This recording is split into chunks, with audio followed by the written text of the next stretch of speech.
This is Retro Sports Radio. Visit RetroSeasons.com for more sports history.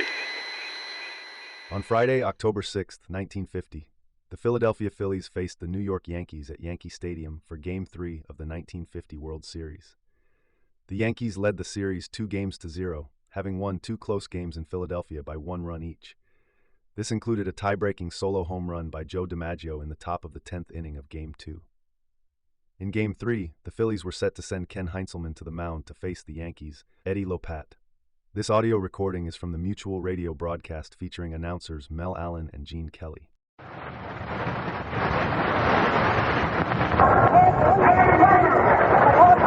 sharp, feel sharp, be sharp. Use Gillette Blue Blades with the sharpest edges ever honed. Gillette's Cavalcade of Sports is on the air. From Yankee Stadium in New York, Gillette presents the World Series. Good afternoon, baseball fans everywhere.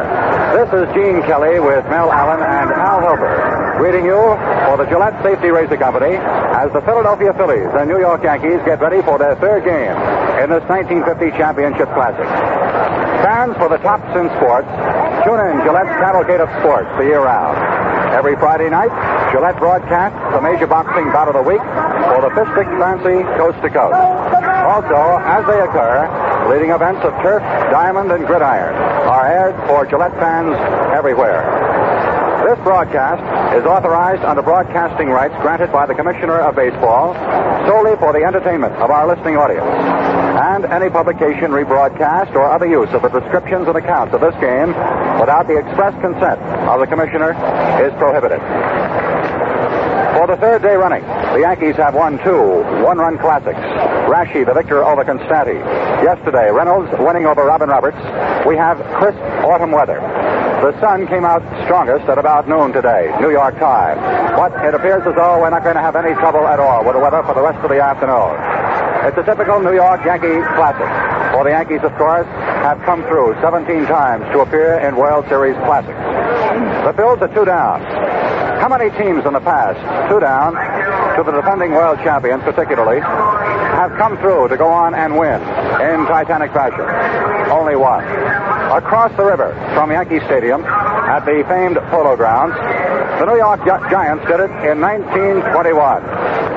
That year, it was a best 5 of 9 World Series. And such famous names as Art Neff, Wade Hoyt, Jeff Barnes, Carl Mays, Phil Douglas, and Bob Sharkey, along with the late Jack Pickus-Quinn, participated in banner pitching classics. The Phils know they're down. And so today, skipper Eddie Sawyer, who was brought up in the richest of Yankee traditions as an organization man before having been selected as the pilot of the downtrodden Phils, has gone to a veteran left-hander, the gray-thatched southpaw Ken Heintzelman, 35 years of age, who surprised one and all, and possibly himself most of all, in 1949 by having won 17 games. This season, 75% of the time, his team has not given him many runs to work on. As a matter of fact, his earned run average is less than 4 per game.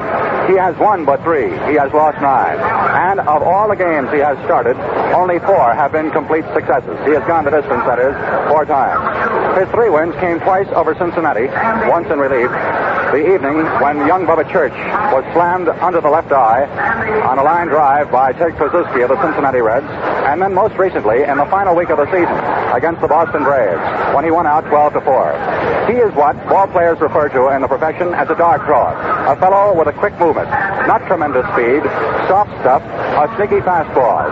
And as a matter of fact, his left-handed opponent today for the New York Yankees, New York-born Ed Lopat, who started Major League career with the Chicago White Sox, is the same type hurler. It is the general feeling among press and radio row and the baseball wiseacres that if there is to be a hitting explosion, it should occur today. Heintzelman was looked upon as a possible surprise starter when the season began, or at least when the series began. Stengel has gone along playing strict form. He hasn't had to play anything else. For you can't second-guess a home run. The home run by the immortal Joe DiMaggio yesterday, which defeated Roberts of the Phils by a score of 2-1. So that he began with Rashi, countered with Reynolds, and now, 2 to the good. He doesn't exactly have to gamble with a fellow who won 18 games and lost 8 in the 1950 season, Ed Lopat. Tomorrow, he is scheduled to start his wonderful rookie, Ed Ford, who won 9 and lost 1 during this past season. Whereas today, win or lose, Sawyer's choice is just as it was prior to the game. He didn't make the official announcement until 1 hour ago. It was to have been either the veteran Heintzelman, who would just as leave shoot ducks in his hometown of Parouche, Missouri, as play ball, although he loves both of them equally, he tells me, or Bob Miller, the recruit up from Class B Terre Haute. So it is the veteran left-hander, Heintzelman, against almost the equally experienced Ed Lopat. Now, there you are for percentage sake. The one team that has come from behind 2 down. So that now the Yankees are odds-on favorites. If not to sweep the series in 4 straight, then certainly possibly to keep the series in New York without a move back to Philadelphia. Fans, the nationwide membership drive being conducted by the Crusade for Freedom ends the 16th of October, not far off. This great campaign to help lift the Iron Curtain everywhere has as its goal the signature of every American. As you know, the Crusade for Freedom was organized by private citizens under the leadership of General Lucius D. Clay of Berlin airlift fame, and is endorsed by the White House and State Department. Membership in the Freedom Crusade involves signing the Declaration of Freedom and giving all possible support to Radio Free Europe, which supplements the voice of America. Join the Freedom Crusade in your hometown, or write to Crusade for Freedom, Empire State Building, New York. In the background, perhaps you can hear, if your ears are cocked close to your loudspeakers, the fact that 30 of the 50 Yankee and Phil's players eligible for the 1950 World Series are graduates of the American Legion Junior Baseball program. Here today, as the guest of the Major Leagues, is Captain Bill Irwin Post, number 3317 from Oakland, California, which has won the National American Legion Junior Baseball Championship for the past 2 years. A bit of irony there, for coming to the Major Leagues to take over as the skipper of the World Championship New York Yankees 2 seasons ago was Casey Stengel, who had piloted a veteran Oakland team to a championship. And the methods he used on the Pacific Coast League champions are those that he brought here to the Yankee Stadium in New York.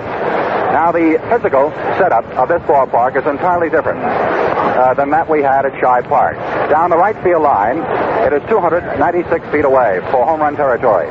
Down the left field line, 301 feet. The barriers here are not high. In dead right and dead left, you scale a small concrete and chicken wire fence of approximately 4 to 5 feet. In other words, it isn't a matter at all of the height of the flight of the ball as it sallies out there, home run bound. But as the park tapers off to the terrace, left center, dead center, and right center, the fence grows higher. In some sections, it is as high as 10 in left center deep, close to the 461-foot mark, where the monuments of the late Babe Ruth, Lou Gehrig, and the great manager, Miller Huggins of the New York Yankees, stand. Then there is a wire fence that goes up about 25 feet. Very rarely have home runs been hit there. The Bambino did it a couple of times, as did Lou Gehrig. Jimmy Fox of the Championship Athletics in the early 30s and late 20s did it as well. But most of the home runs are hit to dead right and dead left. There is more ample territory for the outfielders to cover. As a matter of fact, the Yankees have predicted that the left fielder, Sisler, who has had no experience at all in this mammoth ballpark, is going to have a bit of difficulty in fielding out there. For there is almost, it seems, always a crosswind blowing in from left and out from right. In just a moment, as the players are assembled, the Phils in their traveling pearl gray and red uniforms along the third base line, the familiar Yankee spangles of white with blue stripes, the umpires at the plate, and I believe we're going to have again the 30 seconds of silent prayer to give thankfulness of living in this great country of ours, to be followed by the national anthem. So we are going to pause approximately 30 seconds to join in the silent prayer.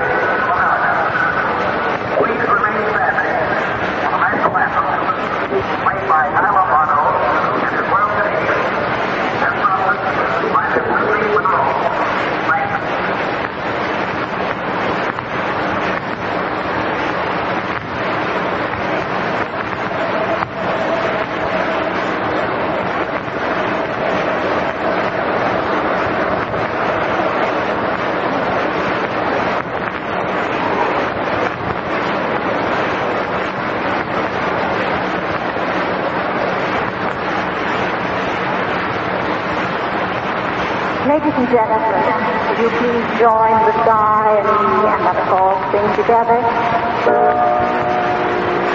Oh, say, can you see how the melody lies?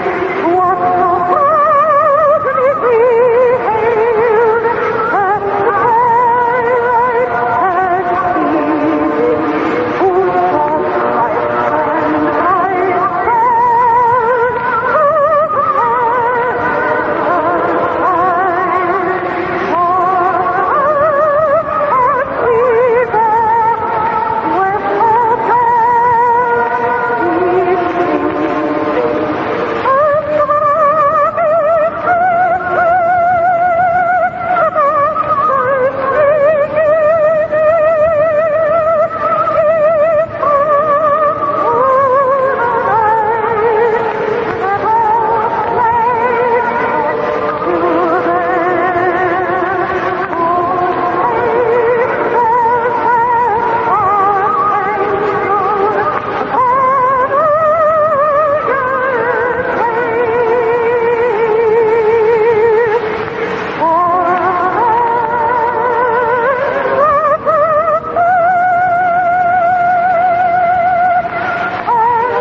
national anthem is stirringly sung and led by soprano Lucy Monroe.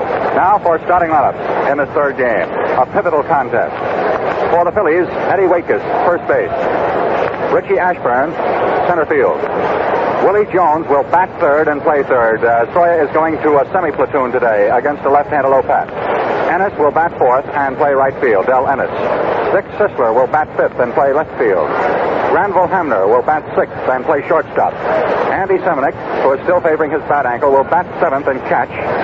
Rookie Mike Goliath will bat eighth and play second base. And the pitcher Heintzelman, Heintzelman, his first World Series appearance, his record for 1950, 3 wins, 9 setbacks. For the New York Yankees, leading off and playing shortstop, Phil Rizzuto. Batting second and playing second base, Jerry Coleman. Batting third and playing and catching, Yogi Berra. Batting fourth and playing center field, Joe DiMaggio. Batting fifth and playing left field, here is the platoon for Stengel, Hank Bauer. Batting sixth and playing first base, Johnny Mize. Batting seventh and playing third base, right-handed batting, Billy Johnson. Batting eighth and playing right field in his first World Series appearance this season, Cliff Mapes, and the pitcher is Lopat, 18 and 8. Now, 10 seconds for station identification. This is the Mutual Broadcasting System.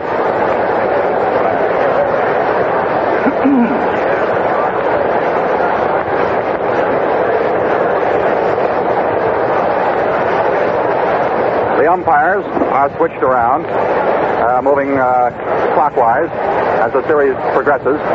And we will have Dusty Bogus calling balls and strikes, Charlie Berry at first base, Jocko Conlon at second base, and Bill McGowan at third, with the line umpires Al Barlick of the National League and Bill McKinley of the American League. So, in a moment, the struggle is about to get underway. The crowd is almost at capacity. At least 60,000, we're certain. The Yankees trot out onto the field. And led by them, well, Joe DiMaggio, his 9th World Series. And there's only one thing the jeweler has on our confrere here today, Mel Allen. He's got one more series than Mel. So here's the gentleman that's going to give you the play-by-play word from Upper New York City, the Bronx, the Bombers. Mel Allen in his 8th World Series. Melvin? And as we get ready to move into the final 4.5 innings of the third game of the World Series, it's my pleasure and privilege to introduce my colleague, who today is celebrating 2 things, broadcasting a World Series and his 32nd birthday. You're a young man. Thanks, Pop.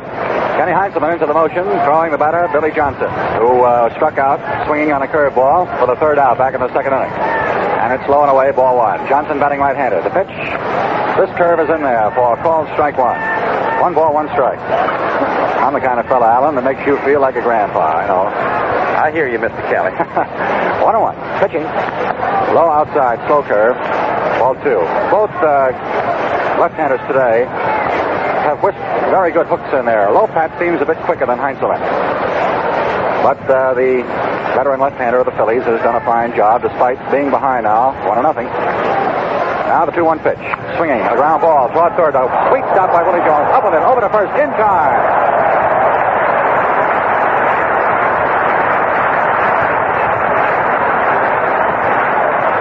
Willie Jones came up with the best infield play of the day by going well to his own left on a ball that seemed base hit bound toward the hole between short and third, and speared it with his glove hand, whipping over to first in time to retire. Fairly fast runner. One away. Here's Cliff Mates, left-handed batter. And the first curve is low. Ball 1. Ken Heintzelman working on the mound on Mates, who pulls the ball tremendously when he meets it toward right. Is played that way right now. 1-0. 2 pumps by Heintzelman. He delivers outside and low. Ball 2. Slow curve. 2 ball, no strike count on Cliff Mates. He pops out high, very high, to first baseman Wakus of the Phillies in his first trip up. 0 for 1. 2-0 pitch. Strike 1 called. He crossed him up with what we've been referring to as a sneaky fastball, throwing it tight near the fists. 2-1. 1 gone, nobody on. Last of the 5th. Score Yankees 1, the Phillies nothing. No more than 1 run has separated these teams all the way in 3 games. The pitch swinging and missing for strike 2. That was a kind of a speedy pitch with a wrinkle on it, breaking away from Mates that time on the outside corner. Big strapping left-handed swinger. 2-2. On deck, the pitcher, Ed Lopat. The pitch way outside and low to run it full. 3-2. Heintzelman began by running the count very deep. He passed Rizzuto and Berra, both of them in the first inning, and then walked Phil again in the third. Now he's behind again. The string pitch. There's a ball lofted to short left field. Sisler moving in, flicks down the glasses, moves under, reaches up, and grabs it for the putout. That's all for Cliff Mates. The crowd in left field is on Sisler. He has not done a thing, as you know, with a stick, moving into this 3rd game of the series. And, of course, he was the hero of the Sunday climax. Now the crowd again will cheer for Ed Lopat.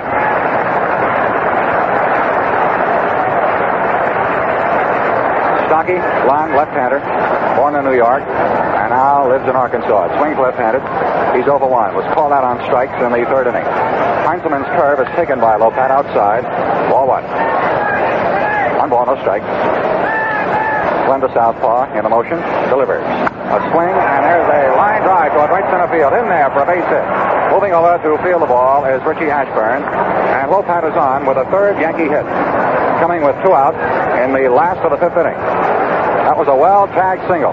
Over the head of the second baseman, Mike Goliath, to short right center. Now Scooter Rizzuto. His lack of height has paid off for the Pepper Pot shortstop today. He has been walked twice, and each time, the count on him when he was passed was 3-0. A single to right center now. Lopat on at first base. 3rd Yankee hit. The pitch to Rizzuto, batting right-handed, is high and wide to the shortstop. Ball 1. Heintzelman has given up 3 walks and 2 to Phil. He pitches, and Phil swings.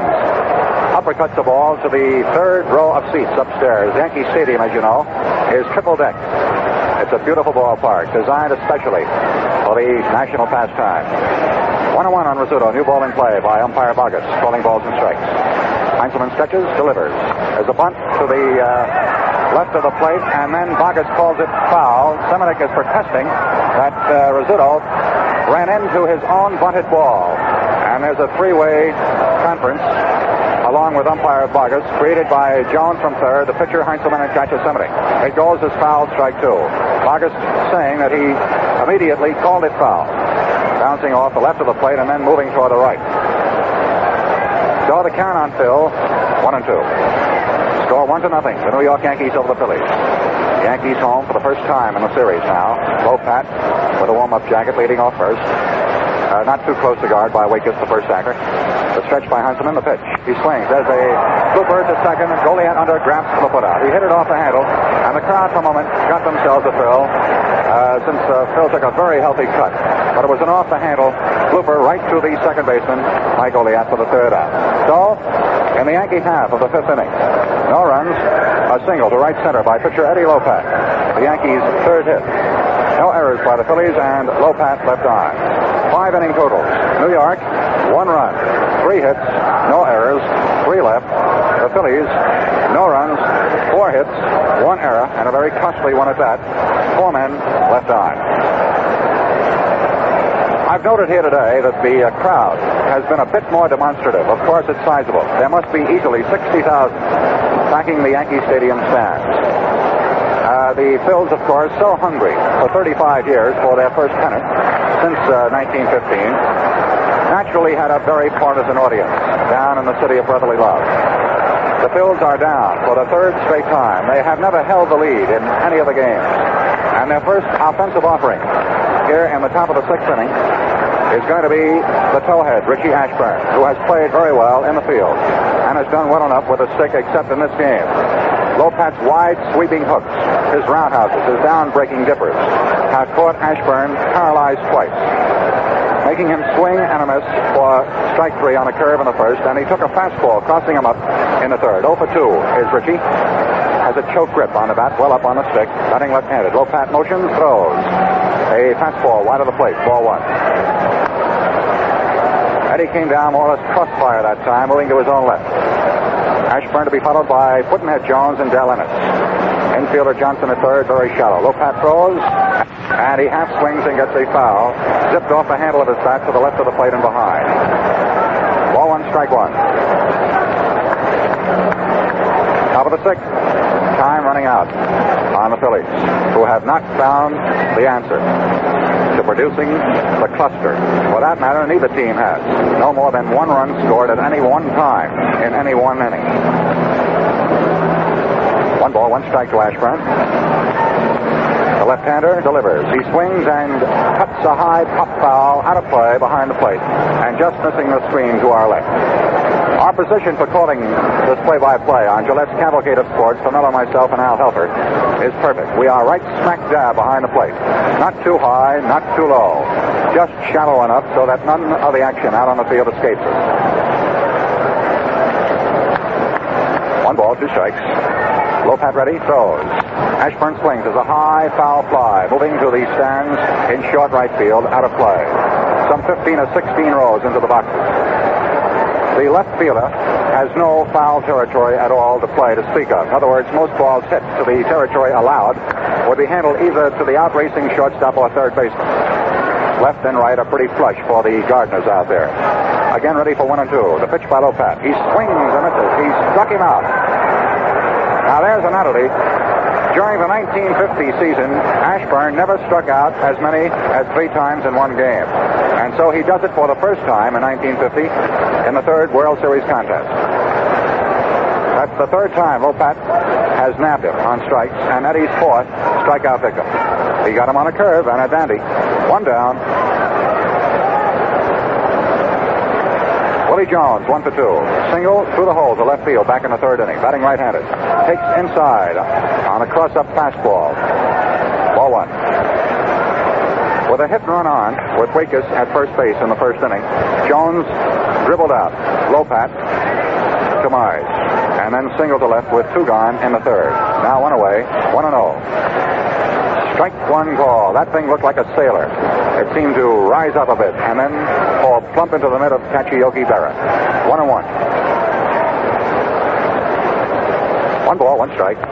1 gone, nobody on. Phil's top of the 6th. Score Yankees 1, Phillies nothing. Pitch, a swing and a foul right to the Yankee dugout. Now, during regular season play, I suppose the Yankees would bring out the white terry towels. This is kind of a grim affair for both teams. The money is on the line. The proficiency, 4 out of 7. The first to prove. And the Yankees, of course, 2 games up. Now 1 and 2 count on Jonesy. North Carolinian from Laurel Hill. Lopat in the motion. Fires. Jones swings. A chopping, zipping ground ball foul along the 3rd base side of the diamond. And a fan reaches over from one of the boxes. And while he had a little effort, not having taken his physical training lately, I surmise, he finally picked it up for a souvenir. Lopat uses this moment now to rub up the ball a little bit, go to the rosin, marshal his own physical forces, for he is well ahead. He is 1 man down, and the count on a long ball hitter, Jones, 1 and 2. Now ready. The lefty Lopat getting the sign from Berra. Stocky catcher in a rocking chair. Set the pitch. He throws. Jones cuts. There's a high twisting hop foul. It's going out of play. Mize gives it a try, but to no avail. Dipping in. So the battle now between Jones, the hitter, and Lopat, the pitcher, drags out a little bit. The tempo of the first game was comparatively slow for a 1-0 duel. It ran better than 2 hours. Yesterday's was better than 3 hours, but it ran into extra innings for the first time since 1946. This is about midway between. 1 ball, 2 strikes. Left-hander Lopat delivers. Jones swings and misses. He struck him out. That appeared to be a curveball thrown inside. So he fans the first 2 men to face him in the top of the 6th. Mel tells me that Lopat has never been known, particularly as a strikeout artist. And while he now has, all told, 5, getting Ashburn 3 times, and Seminick once, and with Jones now, he is really delivering that curve. This is a well-scouted series. It's evident that the fellows have scouted both clubs. New weaknesses. The pitching comes to the fore. And now, the most dangerous hitter potentially of the Phillies, Ennis, is a high curve around the visor of the cap, ball 1. Dell has bounced out to third for the third out in the first and popped out to Rizzuto on a handle hit curve for the third out in the third. He has yet to get his first World Series hit, though he led the Phils in hitting in 1950 with an average of .313. 1-0 on him. Set for the pitch, delivering. Strike 1 call, fastball. A good half of the diamond, that is the inner portion of it, is covered now by the first base stand shadows, as well as the entire right field sector, where Mates, the Yankee outfielder, is in a crouch right now, ready for any eventuality. Ennis primarily hits to left and left center. They play him to pull to left. 1-1. The pitch. A swing. A line drive toward right field. May be good for extra bases. Sitting in there, rolling to the wall. Ennis rounds first, heads to second. Mates plays it off the wall. Goes to second. It's a stand-up double. The first hit of the World Series for Del Ennis. And the Phils now have a runner in scoring position with 2 men out. The Phils, you know, lead the Yankees in extra base hits. For the Phillies, that is their 4th double. They have 1 triple, no home runs. DiMaggio's homer yesterday has been the lone distance clout of this classic. A right field double hitting to the opposite field. Del Ennis. Dick Sisler, 0 for 2. Batting left-handed, swinging. There's a line drive to left field. Base hit. Ennis rounding third. He's going to score, and the game is tied 1-1.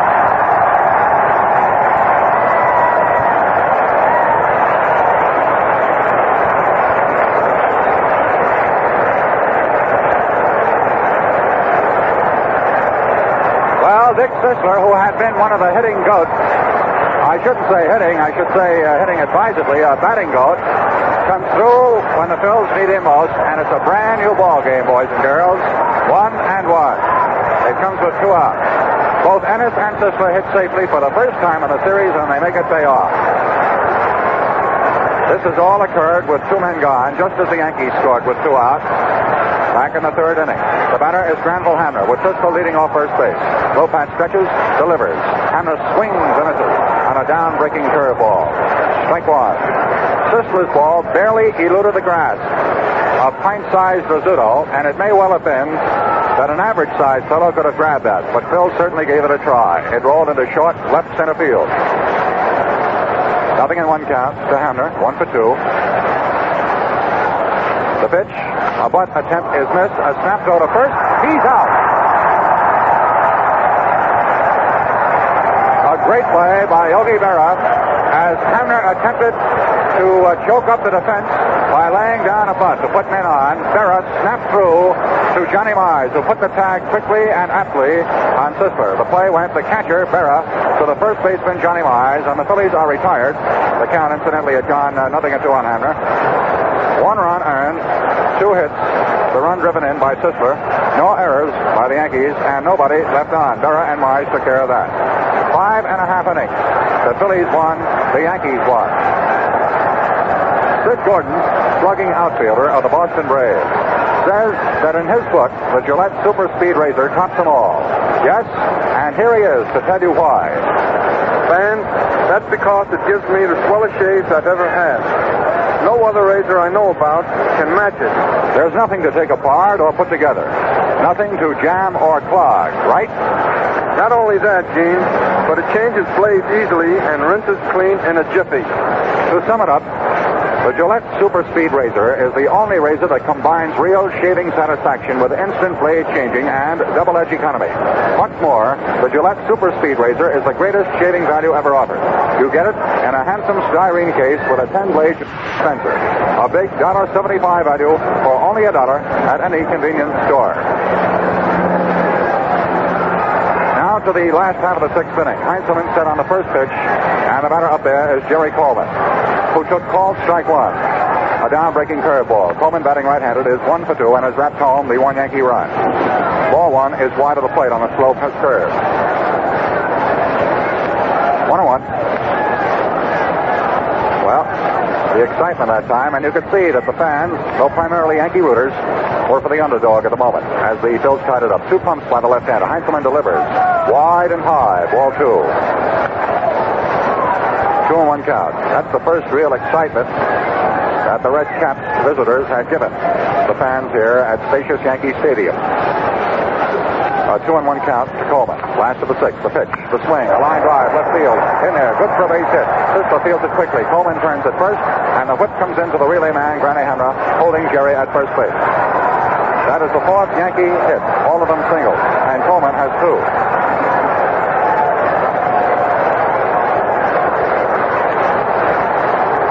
Yogi Berra, who walked once on a 3-2 count in the first and tapped out weakly to the left of the mound in the fourth inning. 0 for 1 officially. Looking for the bunt, he cuts on the first one and fouls it upstairs, third deck. Strike one. All of these World Series broadcasts are being carried to our armed forces around the world through the facilities of the Armed Forces Radio Service. And I am sure that the members of the 28th Keystone Division in Indiana are happy that Kurt Simmons is here today. There's a quick throw over to first, but Coleman is back with room to spare safely. A man on, Jerry Coleman, sprightly second baseman of the Yankees, for the left field single. The pitch to Berra, the swing, a line drive toward right, foul. Boy, that thing was tagged. And Berra put all of his chunky beef into that swing. The wind today is playing hob with the long ball. And you'll note there have been a couple of Texas League singles. Humpback liners, as they call them. 0-2 count to Yogi. Left-handed batter. Infield looking for the double play now. The stretch by Heintzelman. He pitches. Wide and high of the plate. Ball 1. 1-2. Score tied. 1-1. A Yankee run in the third. A Phil run in the sixth. Heintzelman quick pitching now. Delivers again. A high, sweeping, slow curve. Too high. Ball 2. 2-2. 1 on. Nobody out for the New York Yankees. Last of the sixth. Endeavoring now to get back that run. As the Phils garnered off Eddie Lopat. The stretch.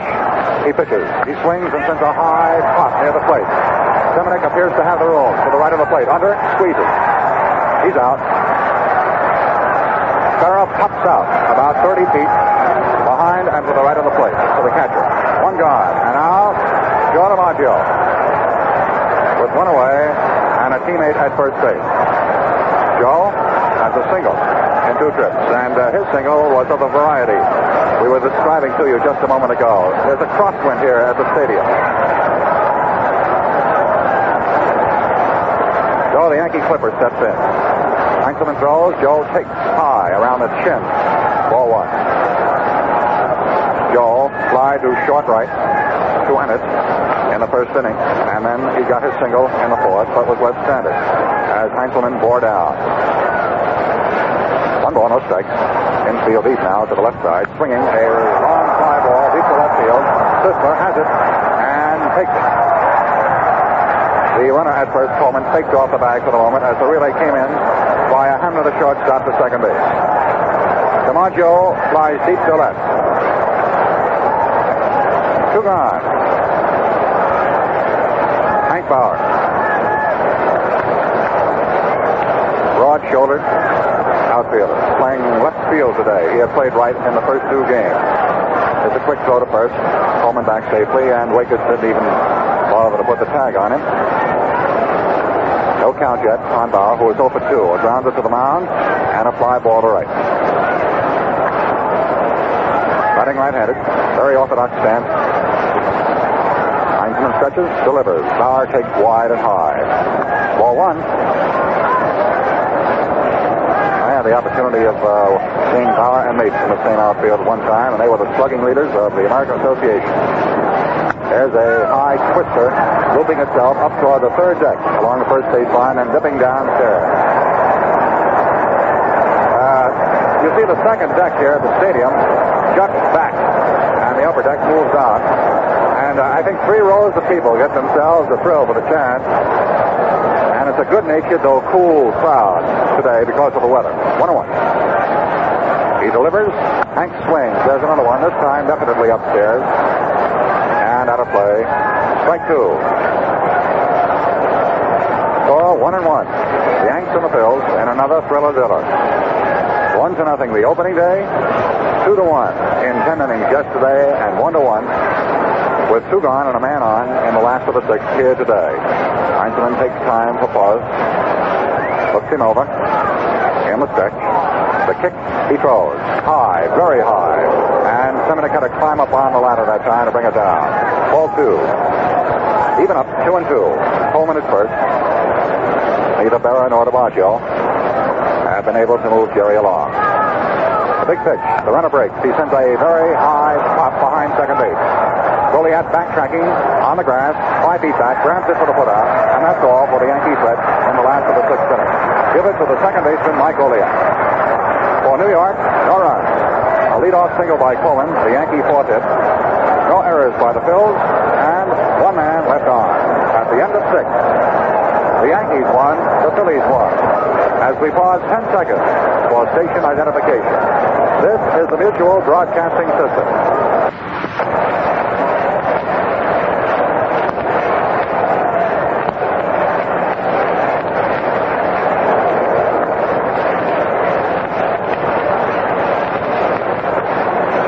Back at Yankee Stadium in New York, Phils fans, or at least those who are pulling for the Phils, stretch. And Mel, I don't know what it is. I know that most of these folks must be Yankee fans, but I think out of good sportsmanship and nature, they're stretching in both halves. What do you think? Well, they often do that here at the stadium. There are a great many of out-of-towners, and I think so many of them are just stretching because it's the 7th inning without regard to partisanship. So there are those among them, naturally, who are Phillies rooters and are standing. Others decided that being a little cool, might as well get up right now. I want my birthday cake still hot tonight, Alan. Gee whiz, all those candles on there. You want me to hire somebody? I'll blow on my hands while I'm blowing out the candles. Here's Granny Hamner. Shortstop, 1 for 2. Single off Johnson, the third baseman's glove, in the 2nd, and a fly ball to right in the 4th. Pretty well hit. Nice catch by Mates. Lopat pitching. Granny swings and ticks it off foul. Berra trapped the ball and keeps it in play. He dropped it. Strike 1. Hamner to be followed by catcher Andy Semenuk and second baseman Goliath. 0-1. Eddie throws. Hamner swings. Ground ball through the middle, out to center field. Base hit. Hamner takes the turn at first, and DiMaggio comes in and returns it to Rizzuto. That, incidentally, is the 3rd consecutive hit of Lopat. You see, Ennis had double to right with 2 down in the 6th, and Sisler had singled to left, and now here is another single. Bengoff, who is the bench jockey, or cop as they call him, and is a former Yankee of great renown. He caught here for Miller Huggins. Talks things over with Semenuk. Andy has 1 for 2. He singled through the hole between the bag and the shortstop in the 2nd, and then struck out swinging on a Lopat curveball in the 4th. Hamner on with a through-the-middle ground single to center. And his 4th World Series hit. Infield moved in. Lopat stretches, delivers. There's a bunt toward the mound. Lopat up with it. Throw to first. He's out. The sacrifice works. He turned, as the left-hander will, in pivoting on a throw, and looked toward Rizzuto, but going in high on the slide was Hamner. So that Eddie had but 1 play, and the sacrifice goes down as a clean one. The pitcher, Lopat, to the second baseman, Jerry Coleman, covering.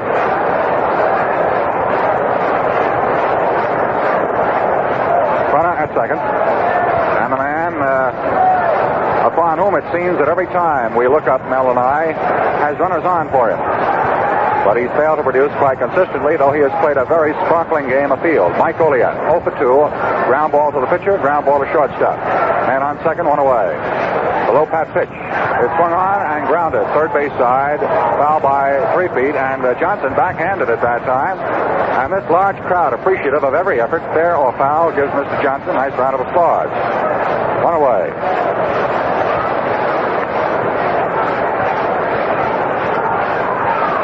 The single by Hamner was the 7th Phil's hit. Score tied, 1-1. Top of the 7th. A man at second, and 1 man out. 0-1. Lopat set. Kicks, throws. Goliath swings. Line drive to center field. In there for a base hit. Here is Hamner, rounding third, heading to the plate. The throw comes in. He's safe.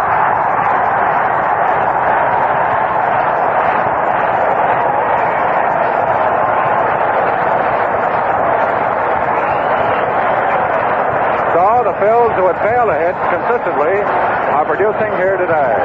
Hamner comes across with a lead run, and for the first time in the World Series of 1950, the Phillies are leading in a ball game. In right field, Big 26 Mel is getting up to warm up out there. Might be a catcher, might be a pitcher, of course. Tom Ferrick, who now lives in Philadelphia, though he was born in this city, and has been great in relief roles for Stengel. The Phillies have Goliath at first. DiMaggio's throw just missed to Berra as Hamner slid across the platter safely with a Phil's second run, and they now lead 2-1. Heintzelman the batter, the infield looking for the bunt. Ken bats right-handed. Lopat pitches. Ken bunts. Foul. Lopat made a token throw down at second base, and little Phil Rizzuto had a leap in the air like a championship hurdler that time as Goliath stormed in high on him. But it's foul, strike 1. Yogi was like a cat on that ball, and Goliath would have been an easy prey out there at second base. Foul, strike 1 on the bunt attempt. Score 2-1 now, top of the 7th. And this game picks up interest. The crowd, chilled by the weather, warms up to the situation. Johnson way in on the grass. Lopat ready, delivers. A pitch out. A throw to first. He's back safely. And a good trap is made by Coleman to save the ball from rolling away. The throw was low in the dirt. And Jerry fell to his knees and made sure that it put on an old-fashioned Pepper Martin body block. So Jerry was on the alert. He's played great ball this series. Goliath, of course, was safe. And on the pitch out, the count is 1-1. They could well afford to pitch out to Heintzelman, you see. Very weak hitter, 0 for 2. And a cute throw to first by the left-hander. Bill White, who at one time was Yankee property and now heralds for the White Sox, is supposed to have the cleverest of that motion. He's a left-hander. 1-1. Here's the bunt to the right of the mound. A beauty. Up with it. Lopat bubbles it. Picks it up. Throws him out. A faster runner might have beaten that one out. But Lopat knew he had only one play, and in his anxiety, bobbled it for a moment, but retired Heintzelman with room to spare. It's another sacrifice, and it is scored. The pitcher, Lopat, to the second baseman Coleman covering. That's the second sacrifice in this inning, and moves Goliath to the midway, just as Hamner was moved along by Semenix, getting himself up. Runner at second. Phillies lead 2-1. 2 gone. Goliath 15-foot lead off the bag. Wake gets the batter. Eddie 1 for 3. Batting left-handed. Lopat throws. Wake cuts the foul. A real zipper off Berra's mask and chest protector. You know, when Conlon became injured in the first game, he decided he was going back to the American League pad. It's air-filled, you know. He feels he didn't get enough protection. Jocko umpiring right now to the right of the bag at second. 0-1 count to Wakes. Lopat now taking a lot of his good old time. Chunky left-hander stretching to check Goliath at second. Delivers. Swinging. A fly. Lofted pretty deep toward left field, but moving back and under his power and grabs it for the third out to retire the side. Wakes flies to left. They were playing him shallow, and Bauer had a charge back. That's the third out. In the seventh inning for the Phils, the lead run. There are 2 hits with a pair of sacrifices thrown in. The run scored by Hamner, driven in by Goliath. No Yankee errors, and 1 man Goliath left on. 6.5 inning score. The Phils 2, the Yankees 1. As Sid Gordon of the Boston Braves told you in his own words last inning, the Gillette Super Speed Razor can't be matched for shaving ease and satisfaction. Men, this razor gives you shaves worth talking about. Good-looking, refreshing shaves that really rate. What's more, it saves you time and bother, for it changes blades instantly, cleans instantly, and never jams or clogs. No wonder men everywhere say it's the most convenient razor they have ever used. Believe me, it's all of that and plenty more. Why not enjoy modern shaving comfort and convenience? Buy a Gillette Super Speed Razor at your favorite store. Without exception, it's the greatest shaving value ever offered. The Gillette Super Speed Razor comes with a 10-blade Gillette dispenser and a handsome serviceable styrene travel case. All in all, you get a big $1.75 value for only $1. The big cat, the whale hitter, John Mize, who was rescued when it appeared that his National League career was over by the Yankees this season and has come through in tremendous style. Leads off to face Heintzelman in the last of the 7th, and the Yankee fans storm up for a rally. Mize 0 for 2, batting left-handed, swings and cuts a high pop foul upstairs over our heads and out of play. Ferrick has now sat down in the Yankee bullpen, which is almost completely blocked from our view. They have an alley, you know, in right and left. 0-1 to Mize. The pitch taken inside near the hands and high. 0-1. John popped to second in the 2nd, and it bounced out to the first baseman in the 4th. Ball 2 is a curve that just missed inside. It was around the belt, but too close. 2-1. Nobody out and nobody on for the Yankees, last of the 7th. Score, 2 for the Phils, 1 for the Yanks. The windup by Heintzelman, he pitches. The swing, a high fly to deep right field. Moving back under, and it's right near the wall, and grabs it. That ball was hit just about as well as any toward the right field sector. And Del Ennis was precisely right at the base of the 344-foot marker in right field territory. As a matter of fact, the fans out there were all standing up, someone ready perhaps to grab a possible souvenir. A long fly out to right field. 1 away, and now Billy Johnson 0 for 2, batting right-handed. Strike 1 call. Slow curve on the inside corner. Billy 0 for 2. Formerly a Jersey boy, now makes his home in Augusta, Georgia.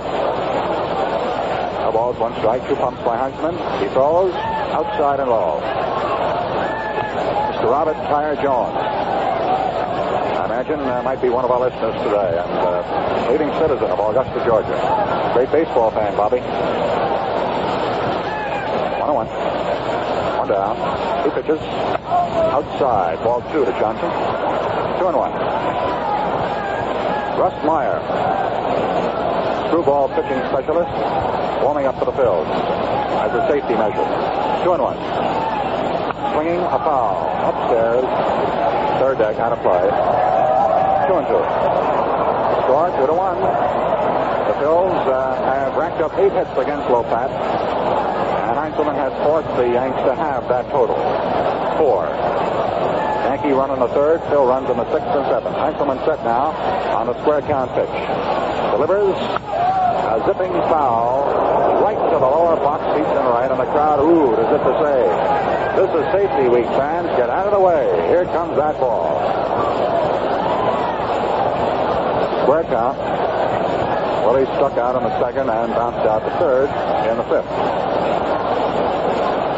Feet fairly close together. Waiting. Swinging, missing. Struck him out. A soft curve ball. Well, there's no question that the psychology of the crowd is for the underdog. That is the club that is 2 games down. And for that kind of rooting, I guess that Yankee Stadium is as good a mecca as any place in the country. They are cheering Heintzelman's great effort, for he won only 3 games during the regular season and completed but 4. He faces Big Cliff Nates, 0 for 2, left-handed swinger. He pitches, and it's strike 1 call. That was a sneaky fast one that cut the knees on the outside corner. Dusty Vargas calling him behind the plate. Very ruddy complexion, chunky Texan. Pint-sized Cal Hubbard. 0-1.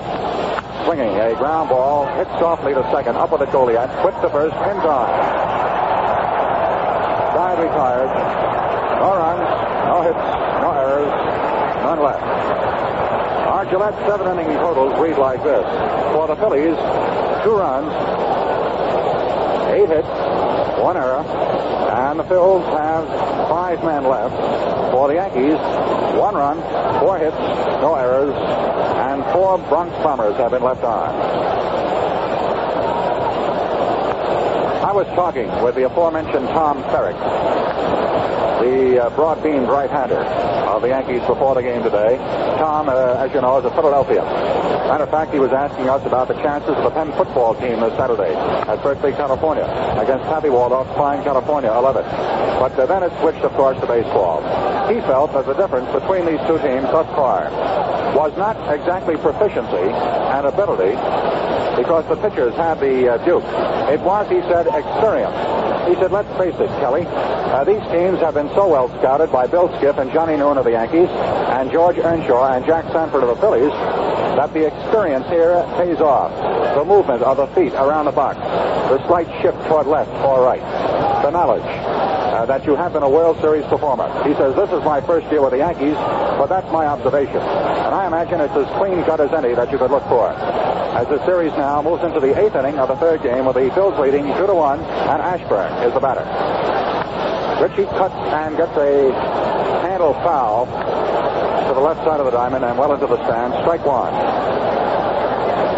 He has been struck out 3 times.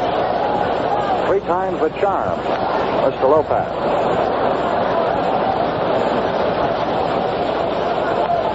Stocky Ed goes to the rosin. He knows now that he has fanned this fellow 3 times. He's got to watch him. Johnson shallow at third base. The windup. He pitches. He swings. A ground ball pass line to right field. Looks for a base hit. Ashburn takes the turn at first. Mates up with the ball. Whips a real line to the cutoff man, Jerry Coleman at second. Lead-off single in the 8th inning. And again, the hurry call comes from pitching coach Milkman Jim Jerna and manager Stengel to the Yankee bullpen, where I surmise again Ferrick will be called upon. Oh, there's another one out there again now.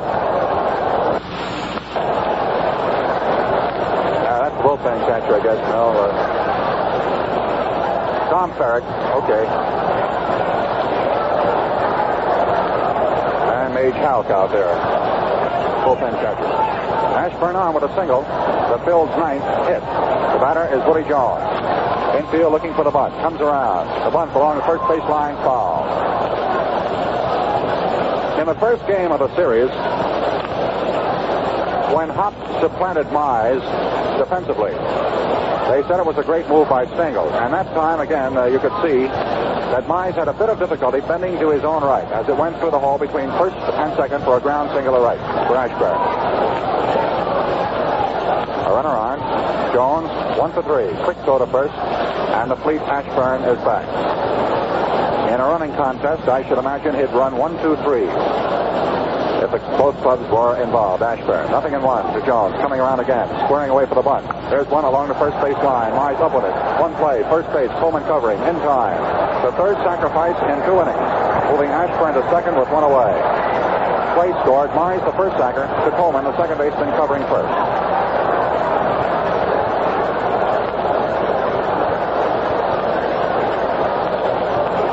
For the most part, we've had pretty straight baseball here. The percentage, you see, the sacrifice. Pitch out by Berra on a fine pickoff play, which wound up in the 6th, you remember? I guess Sisler was so happy he forgot he was on first base. Now here's Ennis with a runner at second and 1 down. Lopat delivers. Close. Ball 1. Lopat now hurling a bit more cautiously than he did early in the struggle. For this is still a fine ball game. So the Phils have out-hit the Yankees 9-4. They leave them 2-1. So the defenses had to be on the alert. And the pitchers have had to bear down with runners on. Ashburn, 15-foot lead off second. A stretch by Lopat. He pitches Ennis, who swings. It's a high fly ball to medium left field. Moving over for the ball is Bauer. DeMarge moves in, says, I'll take it, and the center fielder makes the put out. So the putout was made in medium left center field. Ennis flies to DiMaggio. 2 gone. Now Sisler, who had been the victim of catcalls, particularly those seated in left field, but now has whetted the imaginative appetite of the fans with his single that batted home Ennis for the first Phil run in the 6th inning. Dick 1 for 3, though picked off by Berra to Mize in the 6th. Bounced out to first in the 4th and grounded out to Coleman in the 2nd.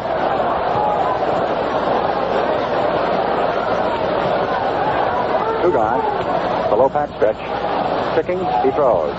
Wide on a curve, ball 1. Sisler, a left-handed batter. 2-1 ball game.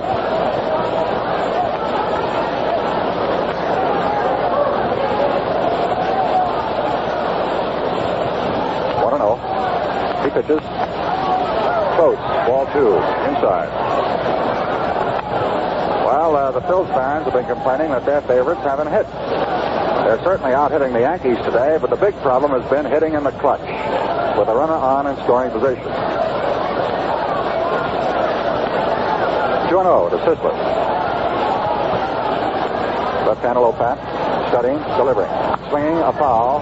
Right to our Gillette booth. And in and out. Just to our left, it hit a typewriter. I think Mike Gavin, one of the New York writers who covers the Brooklyn Dodgers during the season, probably saying it shouldn't happen to Schotten. 2-1. Outfield pushed slightly toward the right, but they play him straight away in all sectors on Sisler. 2-1 pitch. Swinging a foul. Up high towards second base. Coleman calling for it in front of Mize. Mize says, "I'll take it," and he does.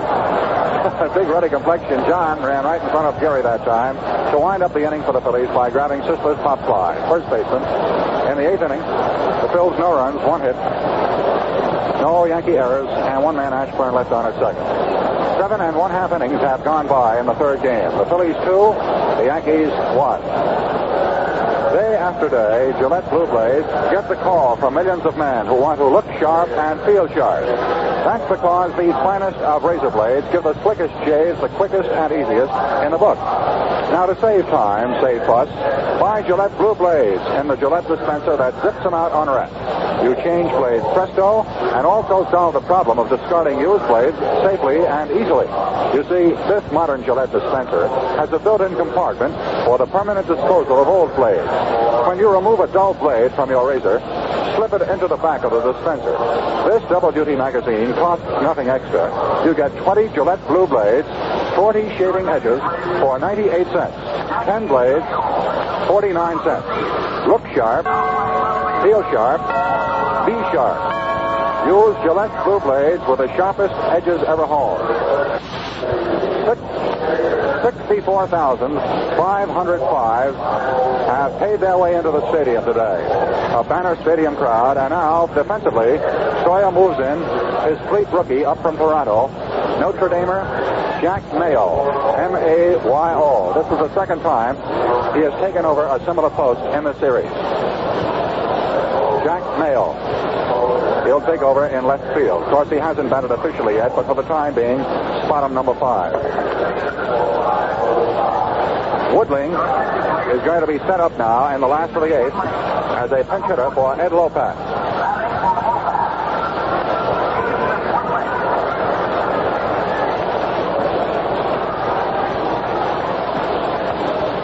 Woodling, a left-handed batter, takes high, ball 1. Gino, of course, has started the first 2 games. He is 3 for 8 on a series play, hitting at 375. Heintzelman's curve is in there. A called strike 1. Last of the 8th. Woodling batting for the pitcher Lopat. Left-handed swinger. Heintzelman ready. Delivers. He swings and misses. Strike 2. Heintzelman, you'll see, is not one of these fellows that works up the perspiration very easily. And he has apparently kept on to a store of reserve in this game. He's a quick worker, but paces himself. Doesn't throw too hard. 1 and 2. The big pitch. A half swing, but a take. Low, ball 2. Those umpires watch the break of the wrists, the intent on those half swings. 2-2 count to Woodling. The pitch. He swings. There's a lazy pop fly going toward shortstop. Under it, Hamner, the shortstop, waiting, squeezes it for the first out. One down. Well, that means the Yankees will offer up probably Tom Ferrick in the fifth half of the ninth inning. The Phillies lead 2-1.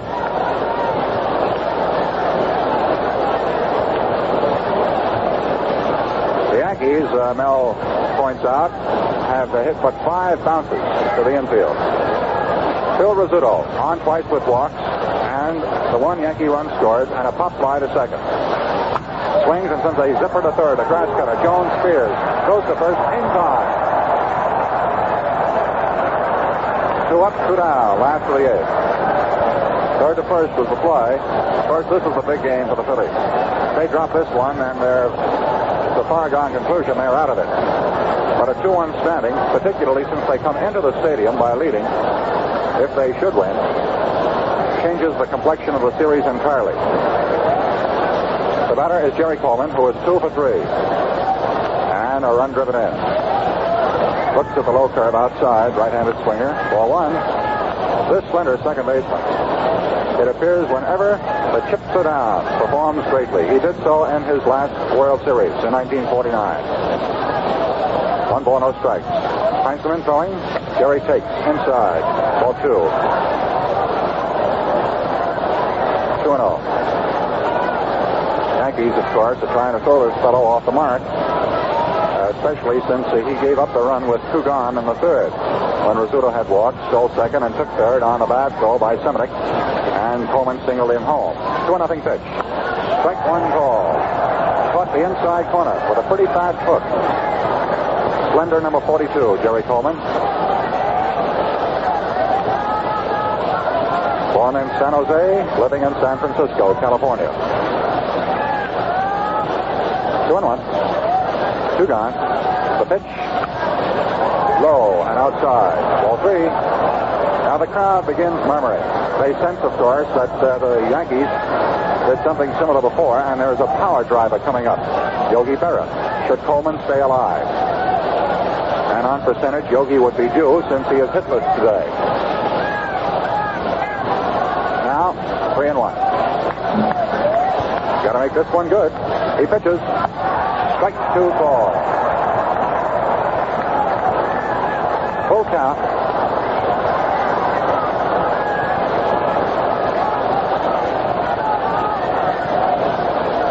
Now Coleman steps out for a moment, tugging on his cap, digs in, getting a toe hold. Full count.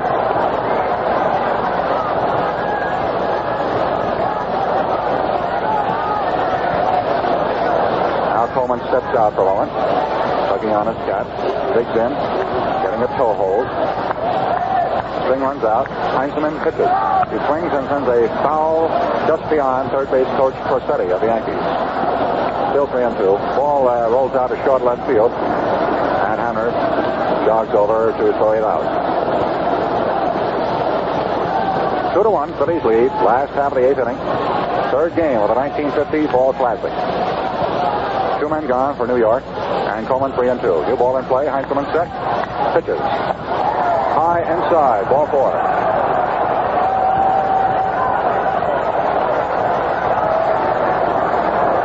In the bullpen, Constanti gets the sign to warm up for the Phillies. All the while, Ferrick has been heating up, and I mean, you've got to heat up today in the right field Yankee bullpen. So you have 2 premier relievers of the National and American Leagues getting set for possible duty. The runner at first, Coleman, represents the potential tying run. Berra is the batter. And Yogi looks at a high, wide pitch for ball 1.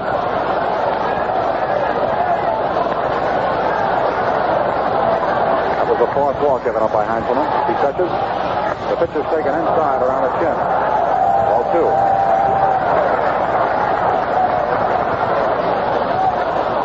2-0, and seeing that his veteran left-hander is in trouble, Seminick, the Phil's catcher, walks out to the mound to talk things over with lefty Ken. 10,000 bleacher seats and standing room admissions go on sale tomorrow at 9 a.m. Eastern Standard Time here at New York Yankee Stadium. for those of you with an earshot and travel shot of this grandiose baseball arena. 2-0 to Berra. Yogi has one of the 4 passes dished out by Heintzelman. He grounded out weakly in the 4th to the pitcher and then fouled out to Simonek, the catcher. 0 for 2 and 2-0. The pitch, ball 3.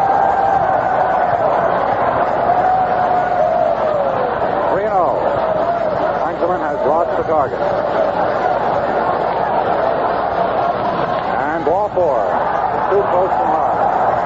And Joe DiMaggio comes up, and that automatically brings Mr. Eddie Sawyer, the Phil's pilot, out of the third base dugout. That familiar ambling walk. We note, and Mel, I think you'll bear me out, that Constante didn't get the sign to warm up until a few moments ago. He usually takes 20 pitches, at least, varied deliveries, to get himself heated up well enough to enter a ball game. Especially now with the tying run at second base, the lead run at first base, 2 men out in the last of the 8th, and the Phillies leading 2-1. Did you see Constante get up a short while ago? Just a moment ago, that's right, Gene. He's almost had time to get his 20 pitches in, but not too much time really to get really warm. Heintzelman will oftentimes run the count full, as he did when he walked Coleman. But when he lost Berra on 3-0, Sawyer became a bit concerned. They are leaving Heintzelman in the game, and he is facing the man who broke up yesterday's struggle in the 10th inning, Joe DiMaggio, with 1 for 3.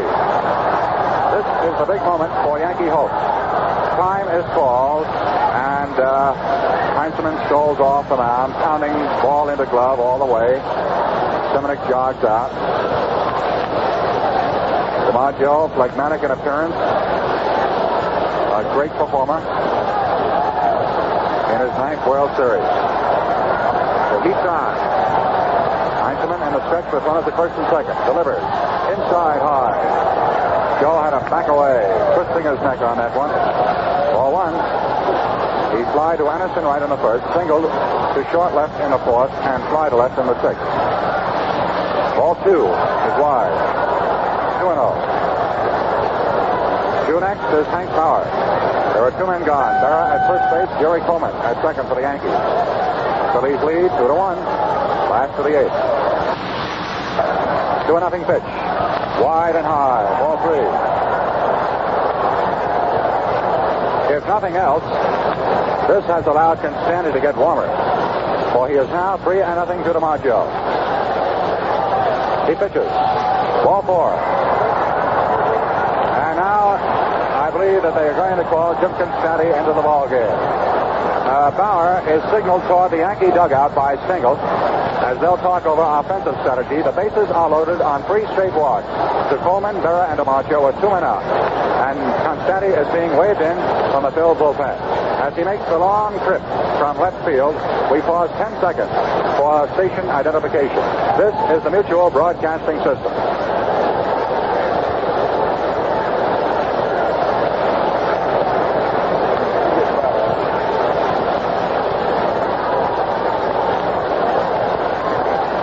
Back at Yankee Stadium in New York, Jim Constante is greeted with cheers, starting in left, which will probably pick up as he walks in toward the mound. He, of course, broke the all-time record for relief appearances and game appearances by a single pitcher, going to the Knolls 74 different times during the 1950 season.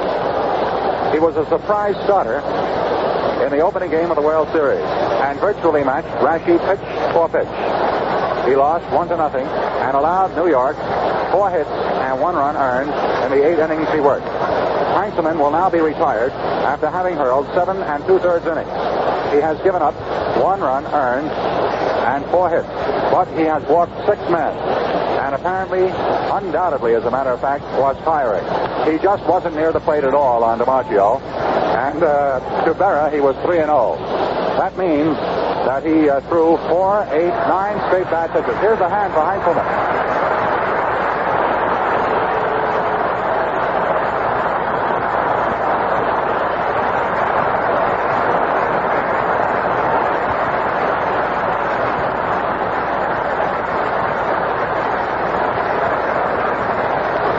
imagine even the most optimistic of Heintzelman's personal supporters have been surprised that he worked this long. Concerning Constanti's work in relief, Sawyer has oft-times said, "Give me a pitcher who hurls 7 effective innings to tie them or head them by just one, and then Constanti will do the rest." He is not necessarily a cold-weather performer and was ineffective in the latter stages of the campaign, but he certainly proved his worth and, of course, did not make Sawyer look bad when he started out. Now the man who has a tremendous World Series batting average, Bobby Brown, who was 3 for 8 on this series, and before it was 9 for 15 for a total of 12 for 23. Now, how's that for batting average? That's about a 525 batting average in World Series play. He, of course, got the skimming double off what Constanti said was his slider pitch, and it was the one blow which set up the run that won the game for Vic Gracchi in the 4th inning on the opening day of the Classic. So he is going to swing for Hank Bauer, who, though a long ball hitter, single is playing percentage now. He sends the left-handed swinger up there, Doc Brown. 2 men out. The bases loaded. Constanti into the familiar windup. Delivers. Low, ball 1.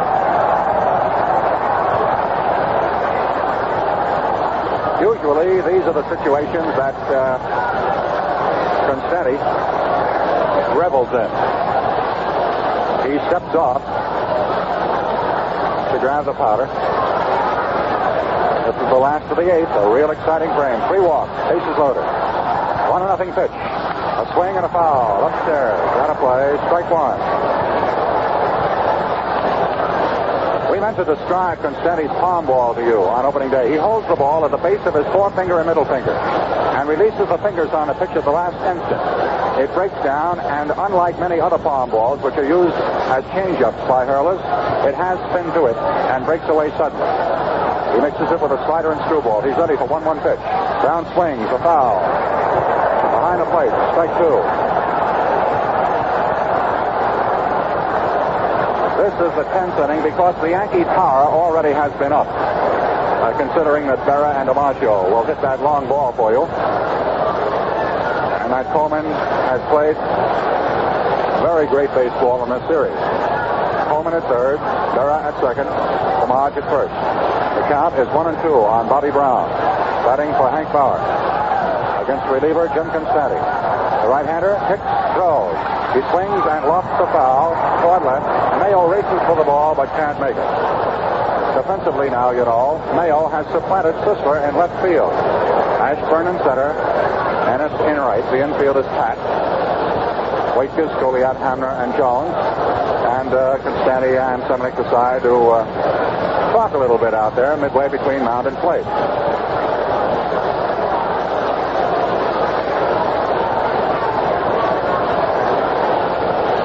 Phillies lead, but the Yankees are in a threat.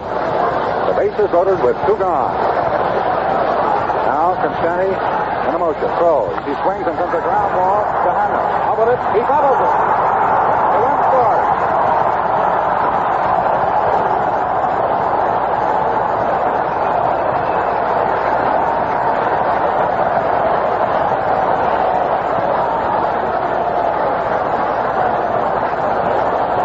The ball hit near the middle, but Hamner charged up and had plenty of time for a force on DiMaggio at second. But he lost the handle and a tying run scored. That, of course, is an unearned run. That would have represented the 3rd out. Coleman comes in. There is no RBI. Berra moves to 3rd. DiMaggio to 2nd. Brown on at first on Hamner's error. And time is called. Our runner, Jackie Jensen, will move into the game for Doc Brown. Jackie Jensen, the California football flash who turned to baseball. Bonus rookie with the Yankees. Husky blonde. Constanti set the pitch to Myers. Low, ball 1. It's brand new again. 2-2, last of the 8th. Now this is a game fraught with thrills. The errors, however, have played an important part. The fielding lapses. 1-0 1-0 Demise. Strike one called. Snap throw to third, and the run-up error is back. As a matter of fact, after Hamner had bobbled the ball, Berra got back safely on that last play. The throw to Jones is a bit high. 1-1 Demise. Pitch, swings and misses. Strike two.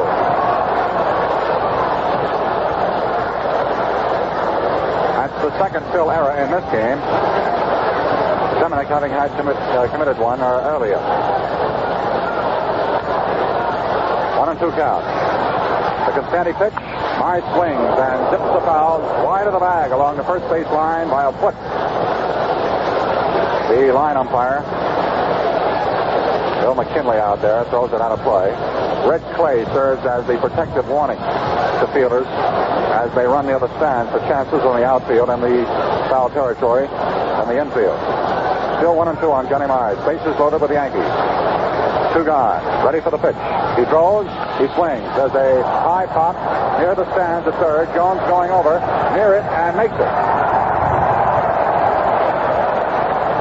Well, that was an exciting eighth inning. The Yankees score one run unearned. There were 3 walks given up to Heintzelman, and the run is charged to him. The error was made by Hamner as Brown batted for Bauer facing Constanti. There were no hits. There was 1 error, and 3 Yankees were left on. 8 innings, score ties. The Phillies 2, the Yankees 2. Men, modern Gillette one-piece razors are the finest shaving instruments money can buy. They give you slick, good-looking shaves, comfortably, and save you time as well. You see, there's nothing to take apart or put together. You change blades instantly. What's more, to clean, you just loosen the holder, rinse, and shake. Buy a Gillette one-piece razor. Any model you select includes a supply of Gillette Blue Blades and is attractively packaged in a permanent travel case. The base on balls has proven a big nemesis to the Phil's pitchers today. The Yankees scored on a walk to Rizzuto with 2 gone, a stolen base by Phil, and a bad throw by Seminick allowing him to move to third. Then Coleman drilled him home with a single to left. Virtually the same thing happened in the 8th, except that this time Heintzelman lost the mark entirely. On the hook for this game will be the relief pitchers for the time being, with Big Tom Ferrick moving in. Now, Joe Collins, who was nurtured in the Yankee farm system, is going to be the first baseman, and Woodling, who batted for Lopat, is going to play left field. That means Woodling will bat 9th. And it means that Collins will bat number 5.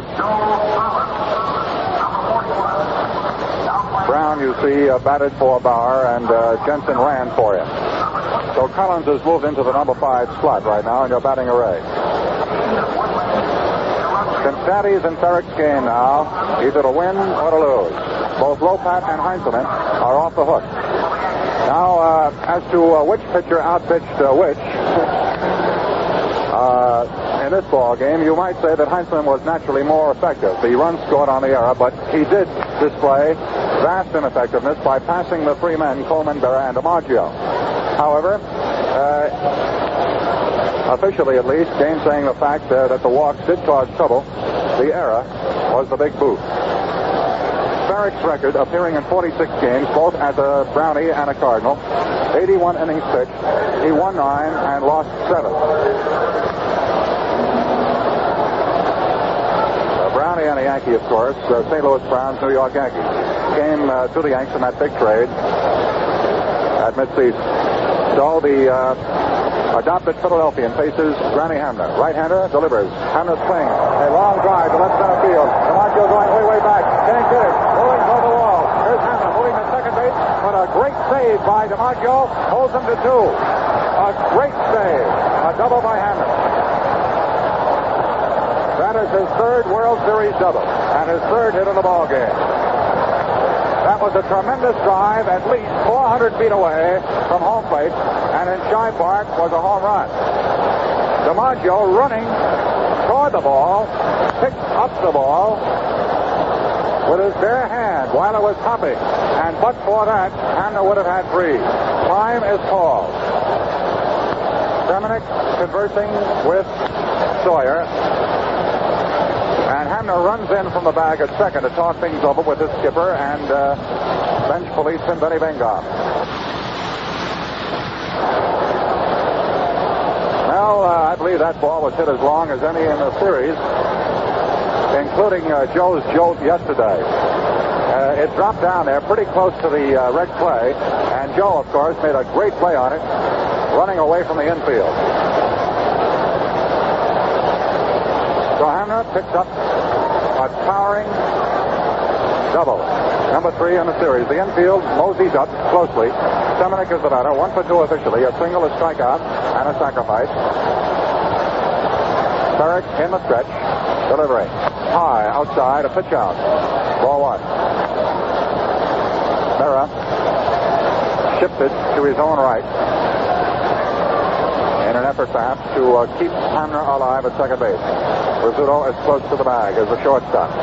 Berrick in the stretch checks him. Delivers. There's a pop to third. A scoop. Heavy runner runs to third base. And here's the throw to first in time.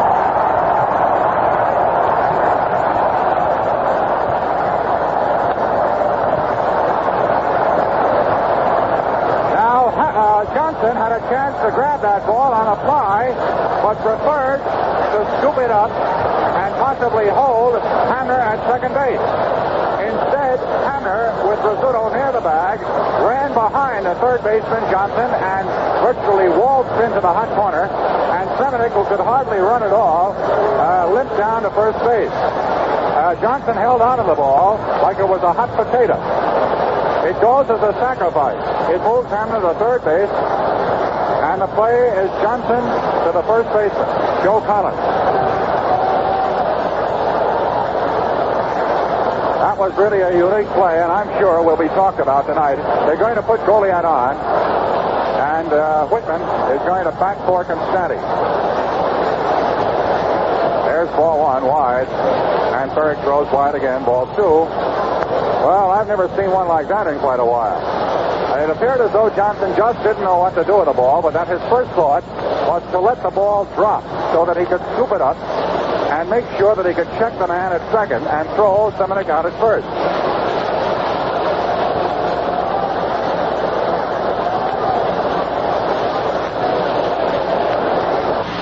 To grab the ball on the fly, he still would have held a man at second who was way off the bag. I think the fact that second wasn't covered at the time confused Bill, because you see on the bunt, the second baseman was moving over to first to cover, and Rizzuto was near the bag.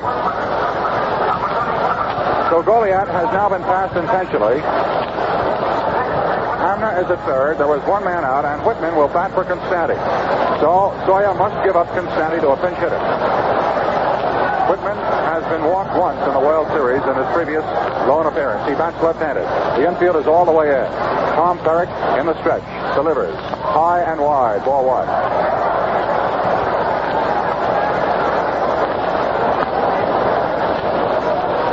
This is the top of the ninth. The score is tied, 2-2. We've had a lot of excitement here. For you fans on Gillette's Cavalcade of Sports broadcast, 1-0 pitch. Wide. But on the corner for called strike 1. On the corner. He threw him outside and caught in the corner. Strike 1. 1 ball, 1 strike.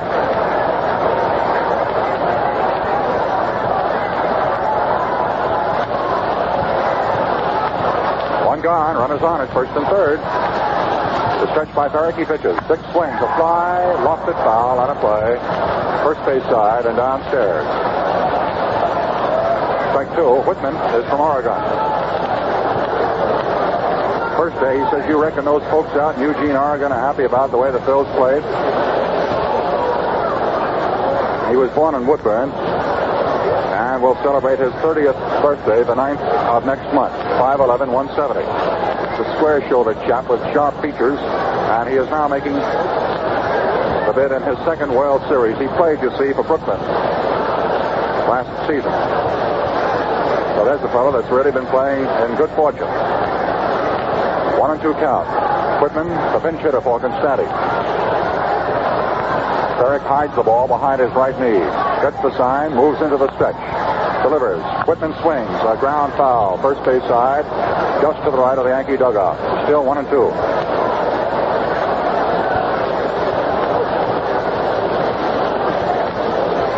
Top of the ninth. It's a hard stopper, this ball game. 2-2 tie. One gone, two on. Goldie at first, Hamner at third. Infield still close. Berrick has the peculiar sign of hiding the ball behind his right knee. Ready on 1-2 pitch. Slow stretch. Delivers. The swing, a slow ground ball toward first. Collins up with it. Go to the plate. He is out.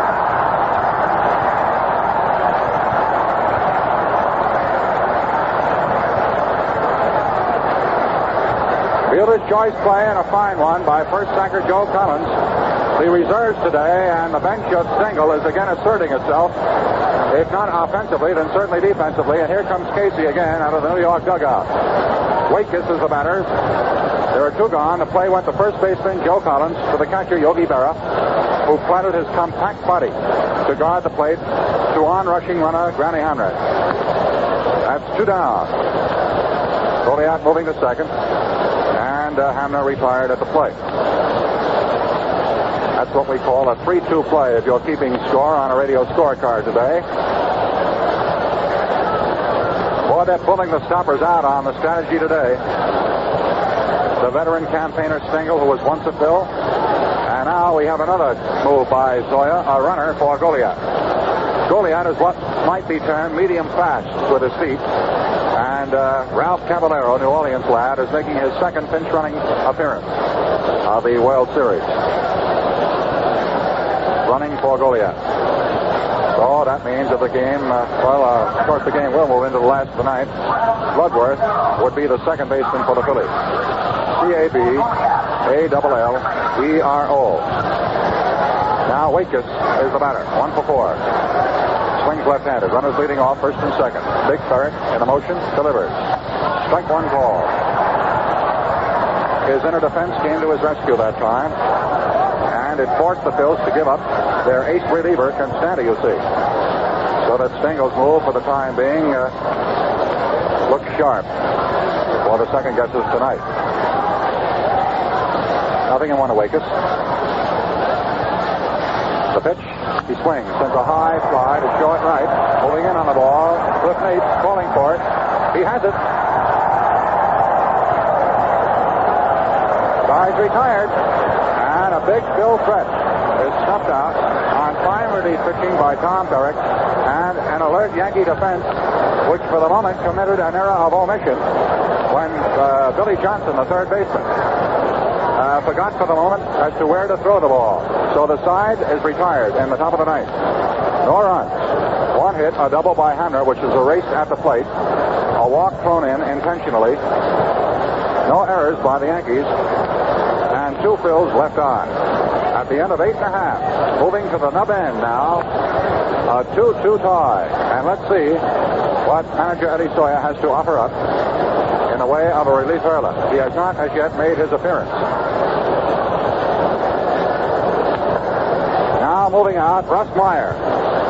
This is his second relief appearance. He gave up one hit in the first game when he, in turn, relieved Constanti as a starter. It was a topper down the third baseline on which Jones couldn't handle and then retired the side without any further trouble after that. So he has hurled one inning of series play. His National League seasonal record with the Phillies, 9-11. So Sawyer is going with Meyer, who has some of the finest breaking stuff in the National League. He throws a whip crack curve and a screwball. Well, Mel, are we going to have a marathon again today? Hard to say, Gene, but I know as far as the fans are concerned, maybe they don't care. Maybe they would like to have some extra innings because they love their baseball. Well, the big break in the game, of course, has been the bobble of shortstop. And the Phils certainly had a grand opportunity in the top of the ninth on Hamner's double. And when you consider the fact that Johnson did not catch Semenek's hard hit bunt pop on the fly, you again see the Yankee traditional courage being shored up. Also DiMaggio's play in saving the double that could have easily been a triple against any other center fielder. Jimmy Bloodworth moves in as a second baseman. He's a veteran campaigner of both leagues. He played for both Detroit and Washington, for the Pittsburgh Pirates, for the Cincinnati Reds, and was secured in a deal on the 11th of May from the Reds by the Phillies. As the utility infielder, has done a grand job. Now Russ Meyer in the last of the ninth. He faces Billy Johnson, the third baseman. The curve is low and wide. Ball one. Johnson to be followed by Cliff Mapes, and then the pitcher, Tom Ferrick. Last of the ninth, tie score 2-2. The pitch, strike one call, overhand curveball. Meyer very rarely throws a straight ball except on a waste pitch or a bait. He'll throw the hook and the screwball. 1-1. Lanky right-hander delivers wide. Ball two. 2-1. Johnson is 0 for 3. He struck out twice to Heintzelman and bounced out third to first. 2-1 strikeout. Meyer winding delivery. Ball three, low inside. At first man on in a tie game at the nub end, of course, is the big break. That an explosive club such as the Yanks, though all three games have been tighter than drums. 3-1. He throws. Strike two called. Another down-breaking jug-handle curve. Heintzelman hurled the first 7 2/3.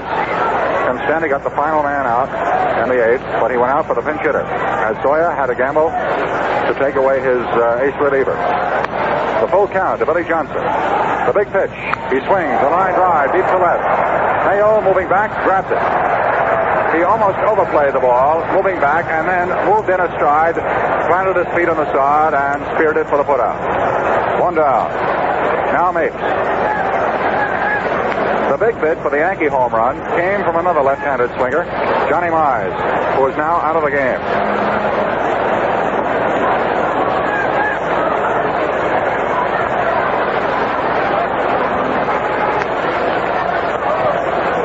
Here is Mapes, batting left-handed. Takes strike one call. The screwball caught the outside corner. It's a fast pitch that is thrown, of course, with the wrist breaking in and away to left-handed batters from a right-hander. Second pitch. Strike two call. That screwball broke a foot. This fellow is a tremendous campaigner, Meyer. He, of course, has been his own worst enemy at times, inclined to curb his temper, but he has an enormous desire to win. 0-2. One away, nobody on. Last of the ninth, tie scored 2-2. Russ Meyer delivers. Mapes swings and misses. Struck him out. Now, Woodling, that is the pitcher, of course, is moved up in the slot. Woodling, who is the left fielder. The pitcher would then bat fifth, and the first baseman, Collins, would move up sixth. The batting order should read Rizzuto, Coleman, Berra, DiMaggio. The pitcher, Collins, Johnson, Mapes, and Woodling, who is batting in ninth position but playing left field. Batting left-handed, Meyer delivers. Strike one call. This is the second trip for Gene. He popped out to short as a pinch hitter for Lopat in the 8th inning. Swings and cuts the foul behind the plate on a ball that was delivered high and was starting to break down low. Gene was trying to meet the ball on a hanging break and got a lazy foul rolling behind the plate. Strike two.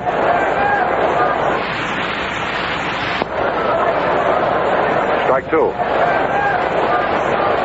Two gone, nobody on.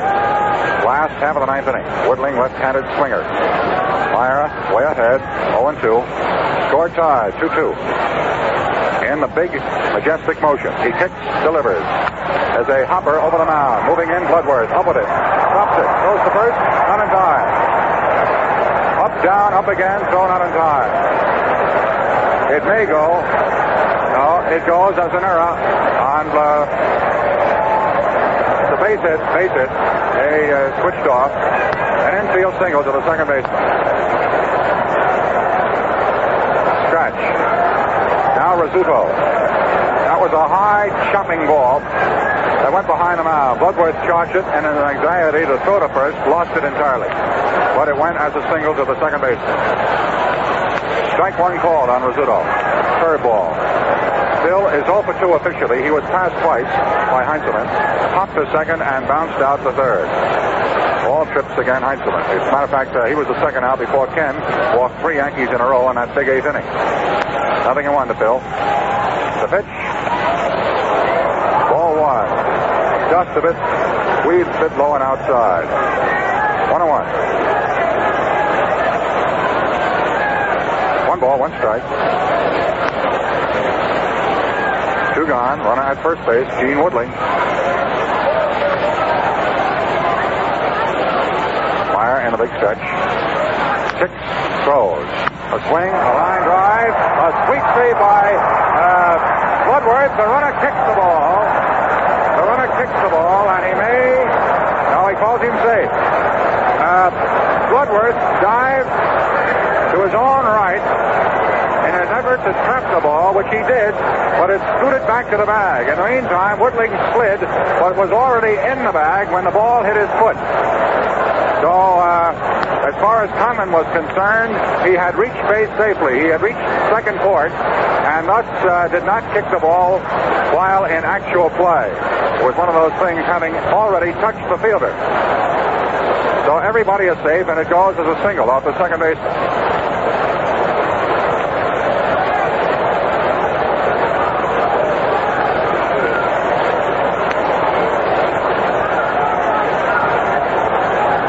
Play, Bloodworth made a game effort, you see, to move the ball, kick it almost, as a matter of fact, back to the bag so that Hamner could pick the ball up to try to fourth, but it went for naught. We see no Philly bullpen activity. The Yankees have runners on at first and second. Woodling at second. Rizzuto with a single. At first. The first hit, of course, was a scratcher. The second was a pretty well-hit ball, and Bloodworth made a college try effort on it, preventing it from rolling to the outfield. Now, Jerry Coleman, who knocked in the first run. Though the Yankees had scored 2, the second run officially was not batted in. It came home on an error. Bobby Brown was batting for Hank Bauer with the bases loaded and 2 gone in the 8th inning. And as Hamner raced towards second base to pick it up and force out DiMaggio coming in, he lost the handle. Well, we've had some odd fielding plays, but it's one of those kind of games on which the fans peer forward, edge forward on their seats, ready for the break. Now the right-hander Meyer facing Coleman, a right-handed batter. Delivers. Strike one called. Curveball. It's a rough inning now. Last of the 9th. And a do-or-die threat by the Yankees here at the tail end of the regulation distance. No ball, 1 strike count. He checks his second. He comes to the plate. A high curve, too close. Ball 1. Jerry has 2 hits. And he lined into a double play, and he had a walk thrown in. Matter of fact, he batted in first run and scored the second for New York. That came in the 8th inning. Yankees scored their first and the third, and the Phils the 6th and the 7th. With a great opportunity wiped out in the 9th. 1-1 count to Coleman. The delivery, the swing, a fly ball toward deep left center field. Moving over for the ball. Can't get it. Game's over. Goes to the single. The Yankees win 3-2. Coming across the plate is Gene Woodling. They were playing him shallow, and the ball dropped in between Ashburn and Jackie Mayo in left center field, and Jerry Coleman thus becomes the hitting hero of the New York Yankees, who consequently sweep the first 3 games of the World Series, all by 1-run margin. 1-0, 2-1, and 3-2. And Russ Meyer, of course, is a very, very unhappy person right now as he slopes toward the dugout and gives his outfielders a dark look. For 2 speedy men, Mayo and Ashburn could not catch up with the ball. So the winning run is scored and is earned with 2 out. 1 run, 3 hits, no errors, and 2 men left on. The New York Yankees, 3 runs, 7 hits, no errors. The Phillies, 2 runs, 10 hits, 2 errors. The winning pitcher is Ferrick. The losing pitcher is Meyer. A great ball game, fraught with consistent thrills all afternoon, with a big break game when Hamner erred in the 8th to allow the tying run to score, and the Yanks wiped out a big Phil threat in the top of the 9th. And that's all she wrote before 64,505 this afternoon on Gillette's Cavalcade of Sports.